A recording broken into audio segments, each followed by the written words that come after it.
ለላይፍ ቁጠባና ብድር ከፍተኛ አመራሮችና ኃላፊዎች ስልጠና ተሰጥቷል። ላይፍ የገንዘብ ቁጠባና ብድር ላለፉት 7 ዓመታት የማህበረሰቡን የኢኮኖሚ እድገት ለማሻሻል በከፍተኛ ጥረት ሲሰራ ቆይቷል። በቀጣይም ከዚህ በተሻለ አገልግሎት ለመስጠትና አሰራሩን ለማዘመን ለሰራተኞች የተለያዩ የአቅም ማጎልበቻ ስልጠና እየሰጠም ነው። ታዲያ ላይፍ የገንዘብ ቁጠባና ብድር ታህሳስ 9 ቀን 2018 ዓ.ም ለማኔጅመንትና ለከፍተኛ አመራሮች በራስ አምባ ሆቴል ስልጠናን ሰጥቷል። ስልጠናውም በላይፍ የገንዘብ ቁጠባና ብድር ስትራቴጂካዊ እቅድ ላይ ተመርኩዞ ስለ ድርጅቱ አሰራርና አገልግሎት አሰጣጥ በሰፊውም ገለጻ ተደርጓል።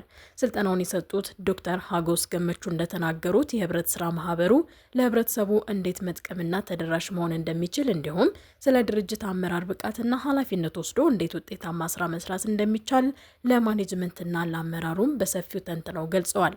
በስልጠናው ማጠቃለያም ለአንድ ድርጅት ውጤታማ ስራ የሰራተኞች ቁርጠኝነትና የአመራር ጥንካሬ ወሳኝነት እንዳለው ገልጸው የላይፍ ቁጠባና ብድር ሰራተኞችና ኃላፊዎችም በከፍተኛ ተነሳሽነትና ቁርጠኝነት እየሰሩ እንዳለና ይህንን አጠናክረው መቀጠል እንዳለባቸው አክለው ገልጸዋል።